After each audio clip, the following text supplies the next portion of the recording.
Hey guys, welcome back to Girls Frontline to Exilium. In today's video, we're checking out Pridewind's global launch tier list. But before we get into it, for the global launch hype, we are less than 24 hours away from launch now. We're going to do a $100 giveaway. Just be subscribed, leave a comment, and you'll go into the draw. And I'll announce the winner in a community post about a week away. But let's get into this. Now, a few disclaimers at the start. This is not my list. I'm just going through it from Pridewind. I'm not a massive CN player. I have been playing thoroughly through the betas, but that is the extent of my gameplay. I haven't gone deep into the end game in CN or anything like that. So they have got CN players, and massive shout out to the whole team at Pridewind for all the work they do in this one. But this is not my list. I'm going to do my best to explain each character as we go through for you guys so that you have an understanding of what they do and kind of why they're positioned. But massive shout out to Pridewind for actually putting all this together. The other thing they have up here is the disclaimers that you want to look through. Basically, it's a game where you can basically make do with whatever your favorite character is. So if your favorite character is not high on the tier list, kind of like me, where my favorite character is Ulrid at the moment. I'll explain more on her when we get down to her. I'm still going to go ahead and pull for her and try and get her and Suomi because I'm a dirty reroller, but I'm still going to go for her because I think her playstyle is really cool and I really love the way she works. So just know you can make it work with anyone.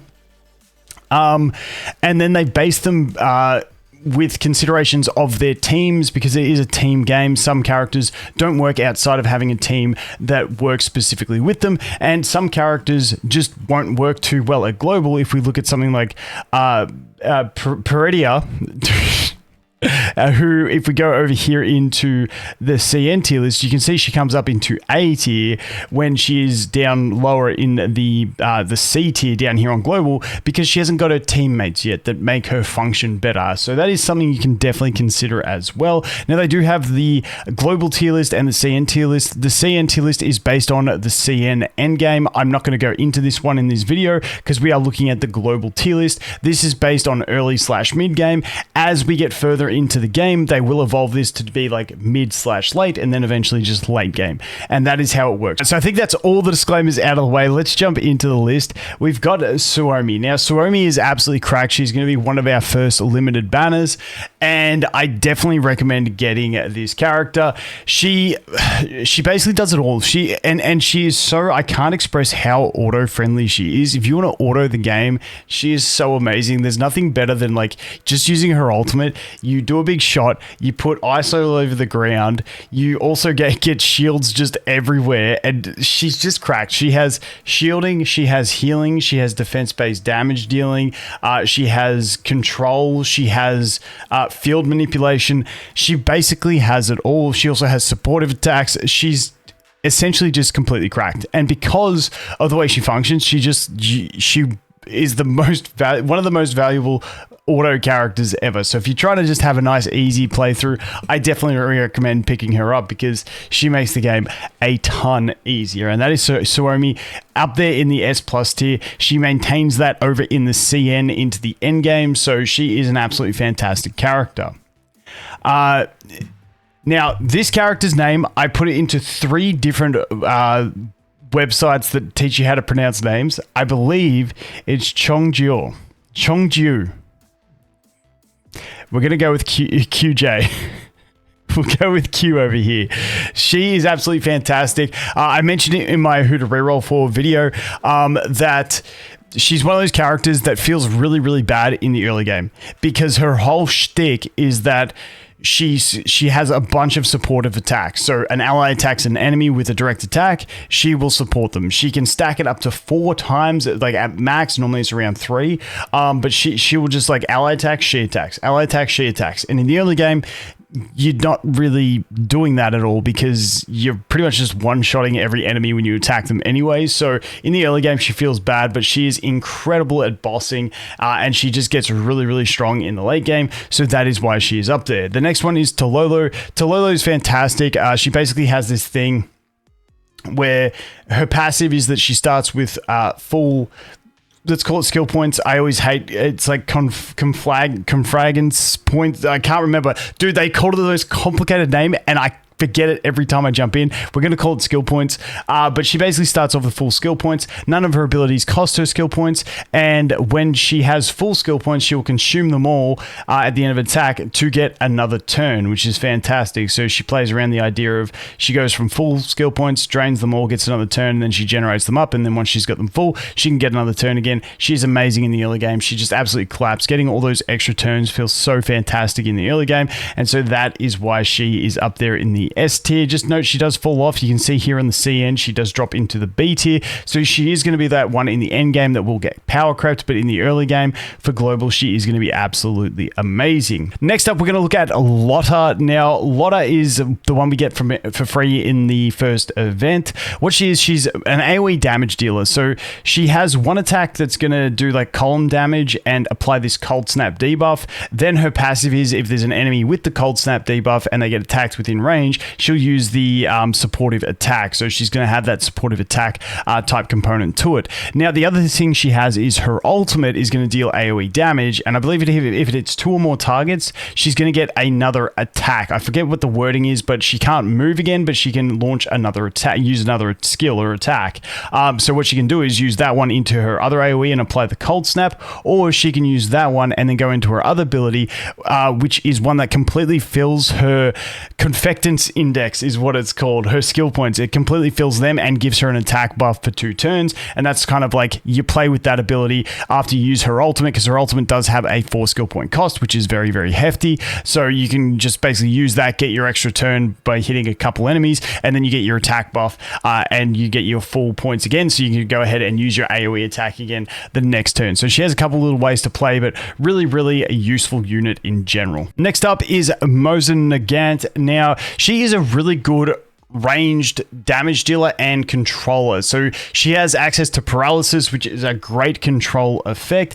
And the thing about her is, yes, she has a very long range. Her movement's not great, but she does have really nice multipliers. You'll see a lot of characters with like, around that 90 or 100 multipliers. She's got a lot of multipliers, a lot bigger with the 130, 180 and stuff like that. So she does have really good multipliers, really good shot range, and really good control. And that's pretty much where she is. I think she's just a general, like, if you pull her as an off banner, I think she's going to be a great one to go ahead, level up and play. I think you'll get some value out of her, especially for those, just a very simple character to play. You just put her up the back and you just go pew, happy days. And that's pretty much it. She is self-buffing as well, so she can self-buff, grant the extra action, so she gets into position, buffs herself up, and then she will go ahead and shoot, and away you go. So I think she's, all in all, a really solid character. She's not overly exciting to me to play. That's probably why I'm not so excited about her, but I think she is just a general solid character as it is. Next, we have Ksenia. Hopefully I said that right. But she is essentially a great burn support / healer. She does have the supportive attacks as well,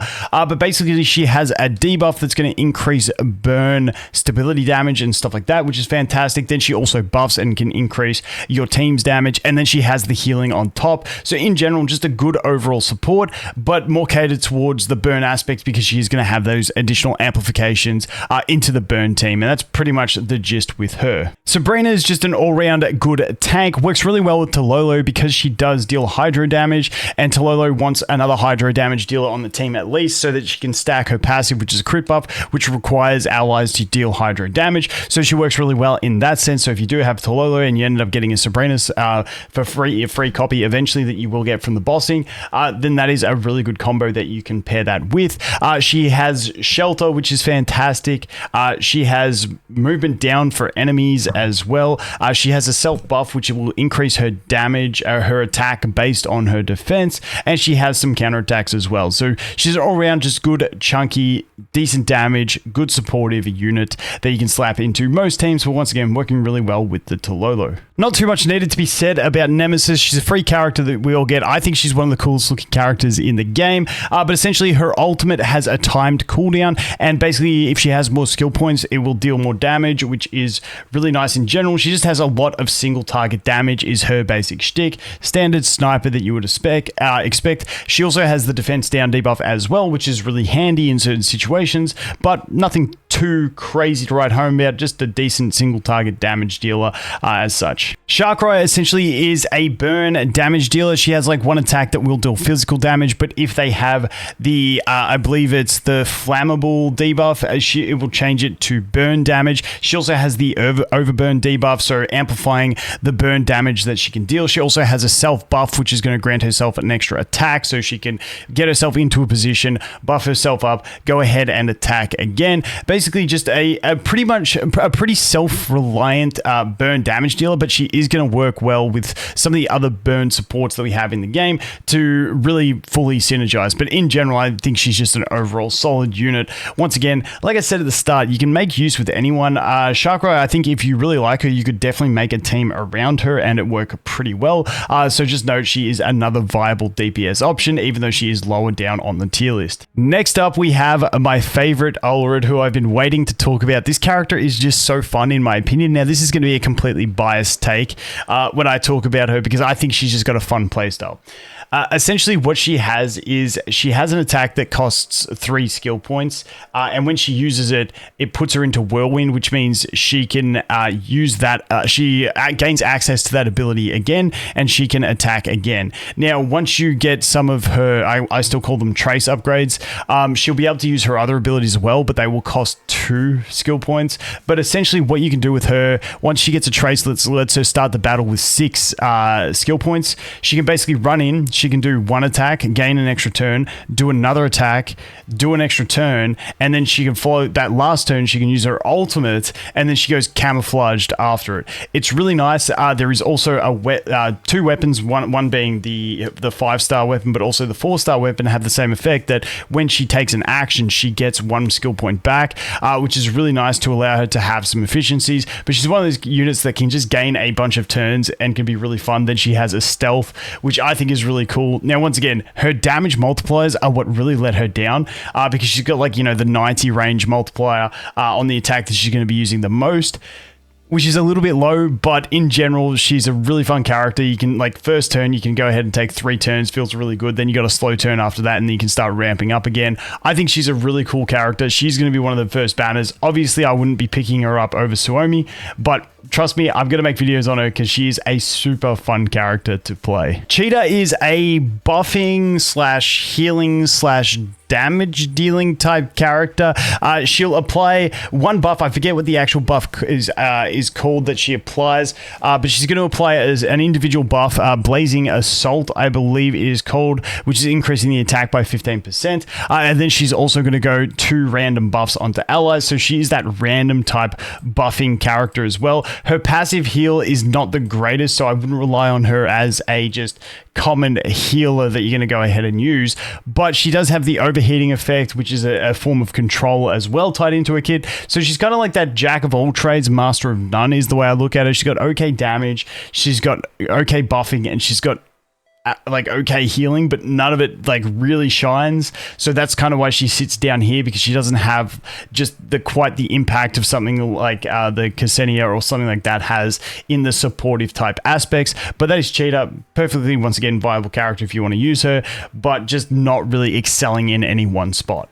Colphne, I'm not even going to go too deep into this. Everyone gets her for free. She's going to be your base level free healing option. You're going to replace her pretty quick, hopefully. With most people get Suomi. If you don't get her, you're probably going to replace her with Ksenia, and that's pretty much the way it goes.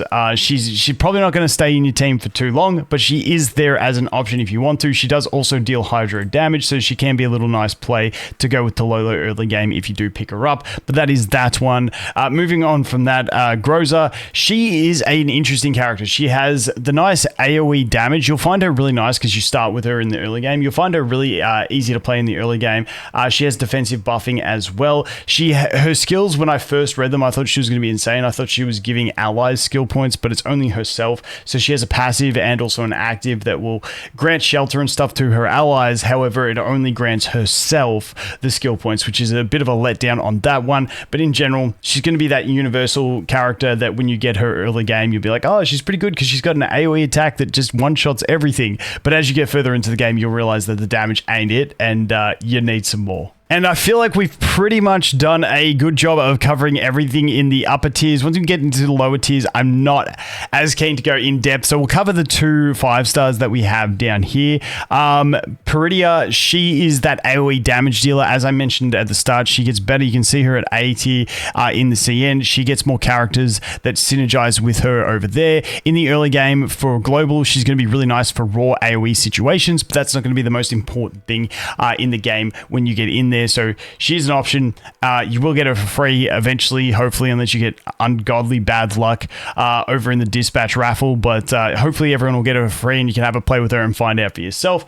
And then Vepley is a sort of like knockback character. Her skills are very, very similar to Lotta, except she has the knockback instead of the debuffs that Lotta applies. And you do get her for free from your beginner mission, so you can feel free to slap her in and use her from there once you do get her from the beginner missions completion, which may take a few days for people to get through, but you will eventually get her as well. But just note, she's not the craziest, and you're probably not going to be slapping her into a lot of teams, and that's kind of the same with all these guys down here. I'm going to leave the last 3 and not go deep into them. Just note, you can play around with them. You can probably find a team, any character you want to play with in this game, you will get some use out of, but that covers everything on the tier list for global. Like I said, I don't have the knowledge of the CN characters to go too deep into that one, so I'm not going to do that. Maybe I'll get someone else on to go through it with me, but I'm just going to stick to playing global, so that is where that is going to be the limit of my deep knowledge that I can cover by myself is going to be over here on the global side. Hopefully this gives you an idea of the characters. Once again, just reiterating the fact that it is a game that you can use whatever characters you enjoy. So just go ahead, pick what you like and have some fun. But if you're looking at a little bit of a meta take, you can come over here, check out the tier list and get some ideas. Don't forget to be subscribed and leave a comment to go into the draw for $100. And as always, guys, thanks for watching. Hope you have an awesome day and I look forward to seeing the next one. Cheers.